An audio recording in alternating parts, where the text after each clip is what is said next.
Stop. Tongue just, I didn't do that. That happened to me. Welcome to the Field of Dreams.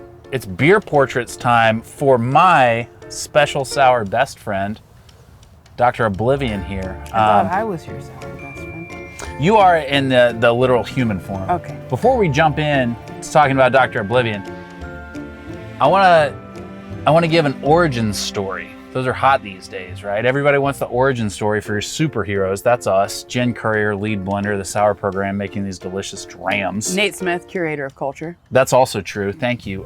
She and I met in a workup league, American Gladiators for Kids competition. Little town called Shelby, North Carolina. You know that is the place that has a drive-in theater that you pass on your way to Carowinds, but you never actually go to the drive-in theater. Anyway, that's where we met up. And we lied on our birth certificates, so we were actually well into our teens. Well into our teens. And we dominated. Deep teens. Okay, I was ready to compete. And you know, one of those giant Q-tip things just came out of left field, clocked me, knocked me silly sideways, spun like a top, landed on my face. Guess who was holding it? I'd been doing a lot of lyrical dance classes, and I really knew how to maneuver my body to deliver maximum impact. Maximum impact. Speaking of maximum impact, this is Beer Portraits.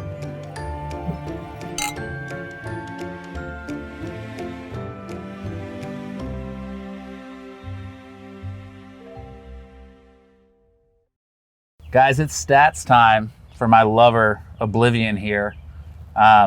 That's color, body, flavor, romance. We're using a consistent method so that you can remember these beers and keep them straight in your head. Color on this, you see it. This is a red ale. It's a red sour ale. Body on this one, it's medium bodied, but this beer ranges from 8 to 9% depending on vintage. So because of its effervescence, it drinks a little lighter than it really is. Flavor on this guy, tart, jammy. I get a lot of funk from the Brettanomyces. We're going leather, hanging tobacco. These are the notes about this beer that make me most excited.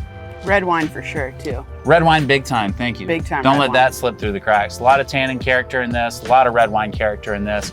Romance on this beer for me is it's a new world, beautiful take on an old world classic style, which is the Flanders Red Ale. It's inspired by a Flanders Red Ale, but we pump it up by storing it in French red wine barrels, adding blackberries and dates in obscene amounts to this beer, and letting it become the velvety, tart, complex, beautiful monster that I want in my glass all the time. So for a little bit of elaboration, kind of taking apart the magic of what makes this beer so special to me. I don't want to do that. Is that too much pressure for you? I don't want to take, I don't want You know what happens when crush your dreams. when I put too much pressure on you? You What? you turn into a diamond. Tell me about it, Jen. So, you guys know that our barrel-aged sour ales are inspired by Belgian Lambic. Belgian Lambic isn't the only oak or stainless aged sour beer coming out of Belgium. One of the other major style categories is, of course, the Flanders Red Ale, coming from, unsurprisingly, Flanders. This beer and this style of beer is, I mean, you know, Rodenbach Grand Cru is what most people think of when they think of Flanders Red. So it's going to be a little bit higher acid than some of our other beers, and to me, a lot more wine forward. So Flanders Red, there's normally a little bit of acetic acid that's going to get you right there at the top of your throat, a little bit like balsamic vinegar. So this beer is really intense flavor-wise, and I think what sets ours apart from other interpretations and other, you know, kind of allusions to the style of Flanders Red that are being made around the States is that we're adding blackberries and dates. So a lot of people for Flanders Red will add maybe cherries. It's probably the most popular fruit to add to a Flanders Red to recreate that, you know, the flavor that you're getting from the traditional examples.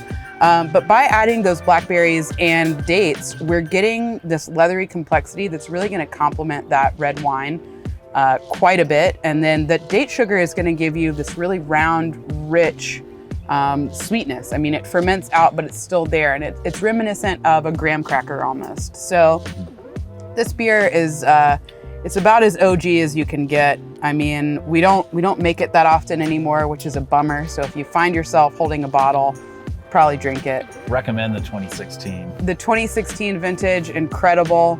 I think the last time we made it was in 2018. So that one's getting close to its prime. And really, this beer is a great example of what long-term aging can do to our barrel-aged sour beers. And again, this one, Black Angel, any of our beers are gonna age exceptionally well, but those two are by far my favorite to just wait. So Oblivion is great fresh, released from us. It's great aged in your cellar. I gotta say, she's great right now. It's great everywhere in between. Pop.